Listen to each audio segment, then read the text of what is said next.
Welcome to the Hollywood Scholar. I'm Jed Morgan, and today marks the anniversary of the release date of The Witcher 3 back in 2015. And to celebrate this anniversary, I want to talk about a lot of smaller pieces of Witcher news that I kind of left on the wayside over the last month and bring them all together into one video. A lot of them aren't worth talking about in their own single video, so I felt like an encapsulating Witcher news day for this anniversary was appropriate, some of which is related to the video game side of things, and some of it is related to the Netflix side of things.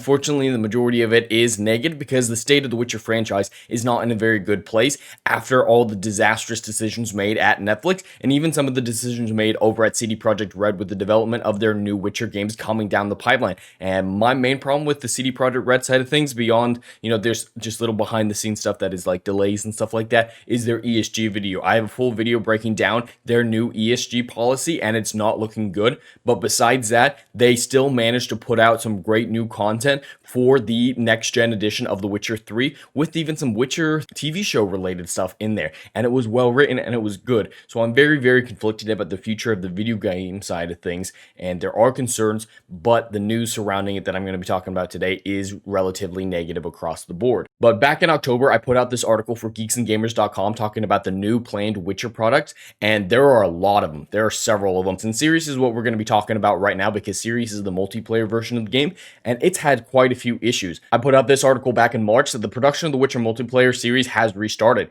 It was off for a while. They're having a lot of behind the scenes issues, including stuff that like they have to write off financials, they have to change the framework of the game. Everything that's happening with this game is having a lot of issues behind the scenes because they're using a third-party studio in Boston, Massachusetts called Molasses Flood. I don't know what it is about Molasses Flood and CD Projekt Red working with them, but the behind the scenes have been a disaster. And the news for Project Sirius only gets worse as we hear that Molasses Flood has had to lay off 30 of its developers for Project Sirius. That is not a good sign with everything else that's going wrong with Project Sirius. I don't know if this is just because CD Projekt Red decided to outsource its production. Maybe that's the bigger issue here. If CD Projekt Red themselves had taken on the development, maybe this wouldn't be happening. But again, they are taking on a roughly 5 to 6 Witcher products.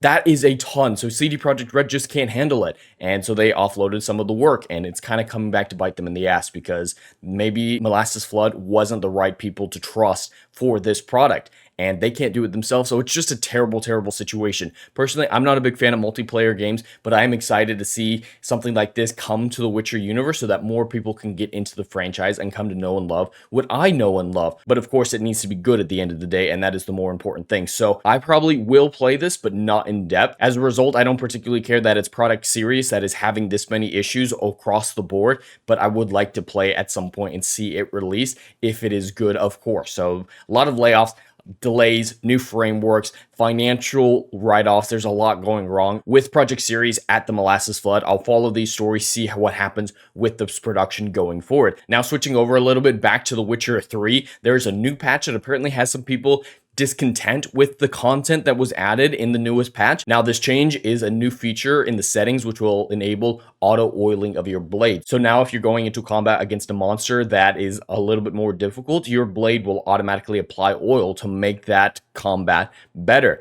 Now, a lot of people are saying that breaks immersion, that breaks a lot of the difficulty factor if keeping track of your oils, keeping track of your potions, and a lot of people enjoy that aspect of the game. Now, I do like that it is just an option in the settings and it doesn't tell you or force you to auto oil your blades.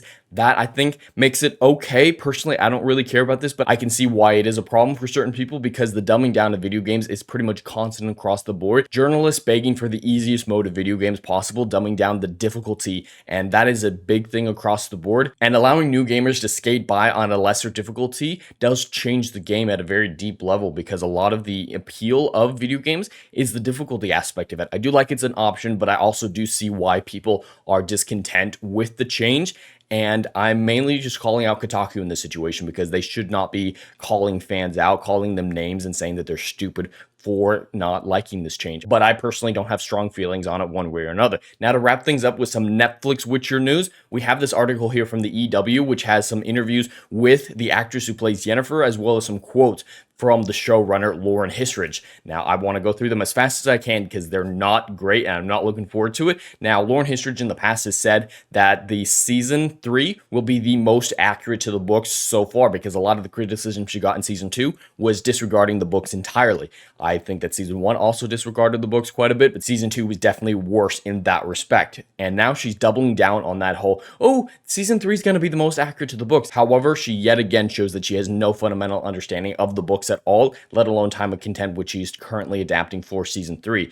While previous seasons of the show haven't strictly adapted the earlier books, they haven't really at all, besides names and places, a result of the slow character development in the source material up to this point. That is not true whatsoever. There's a lot of character development for Yennefer. There's a lot of character development for Ciri, especially. Ciri has the most character development from her initial introduction in The Last Wish to the end of Blood of Elves. She makes a massive change, not as much as she does ultimately, because Ciri's character arc is one of the best in fantasy that I've experienced, at least. She changes so very much, and she's changed so much by the end of Blood of Elves that this is a ridiculous statement by someone who doesn't understand the books. Now, of course, this is the EW adding in context to Lauren Histrich's comments, but it's still very much the perspective that she's taken in the past, that character development was weak in the previous books, which is not true whatsoever. Now we're getting into Lauren Histrich's actual comments here. Time of Contempt is so action-packed, but of course not just plot for plot's sake. What does that even mean? Oh, there's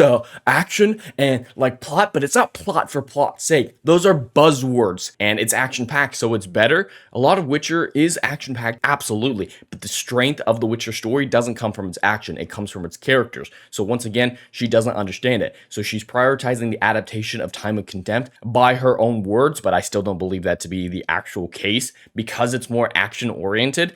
That definitely doesn't show someone who understands the Witcher books. She continues, it is one of the books that I think has the best character development that is matched with high action, high stake plot movements. Yes, there is a lot of action, especially at the end of the book. I won't spoil it, but the events that take place at Thanet at the end of the book, if they're going to adapt it, are very action heavy. That is enough for an entire episode of high octane action that I would love to see adapted properly, not by Netflix, however. And in terms of character development, yes, absolutely, Time of Contempt has some incredible character development, but no more so than Blood of Elves, The Last Wish, Sword of Destiny, or even continuing on into Baptism of Fire.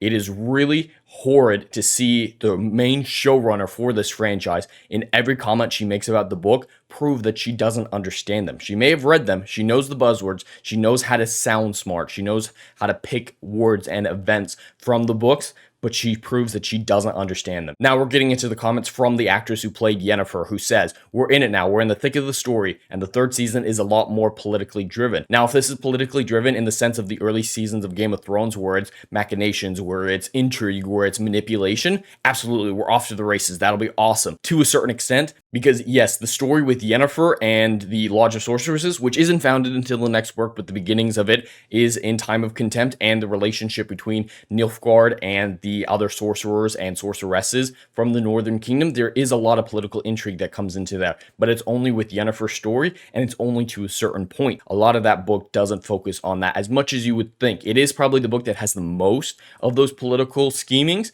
so I do like that they focus on that, if that is what they mean. But this isn't the world that we live in, that where I can just assume that they're referring to the political intrigue of the books. I have to worry that they're talking about the political stuff that is being inserted into this franchise because of woke identity politics reasons. We've already seen a lot of wokeness in The Witcher so far, with the downgrading of Geralt's character and the pushing of Ciri and Yennefer to the forefront prematurely. Ciri absolutely does become the great character. She does become the most powerful character, but you can't sideline Geralt to do it. There's a lot of political issues with The Witcher, and I hope she's not referring to those issues getting more pronounced in season 3. And she adds in the whole Indian dance thing. Now she's gonna dance like Bollywood for some reason. It's weird, it's dumb, but it doesn't necessarily make me mad. I guess it could work.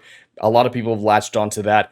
I am just more than angry about it. And I want to wrap up with the Yennefer actress's comments on the recasting of Henry Cavill, which is surprisingly positive because we heard leaks that were totally fabricated, that he was rough to women on set, that he was inappropriate with women, that he was sexist, that he was abusive. And these leaks were used to justify the firing of Henry Cavill. But she is coming out to completely contradict those statements by saying the news was, yeah, it's hard to take because he's a crucial part of the show and we all adore him. So we're going to miss him a lot. I wish him all the best. That was a perfect answer from her. Can't blame her for what she said there. She said, hey, love Henry Cavill. He did a great job and I wish him all the best, without going into any potential drama. That was a very well thought out business response.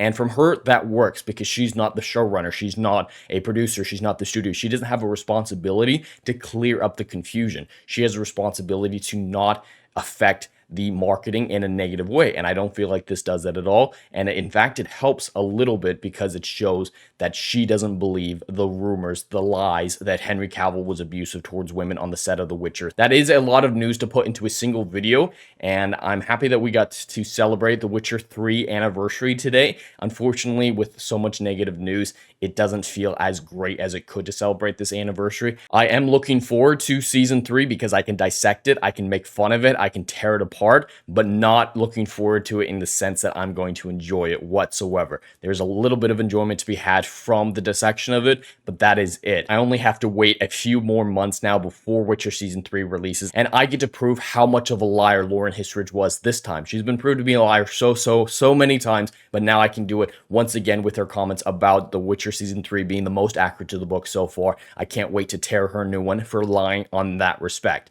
But anyway, that's all I have for today. I'd love to hear your thoughts in the comments below. Please action and subscribe, and I'll see you in the next video. Anon.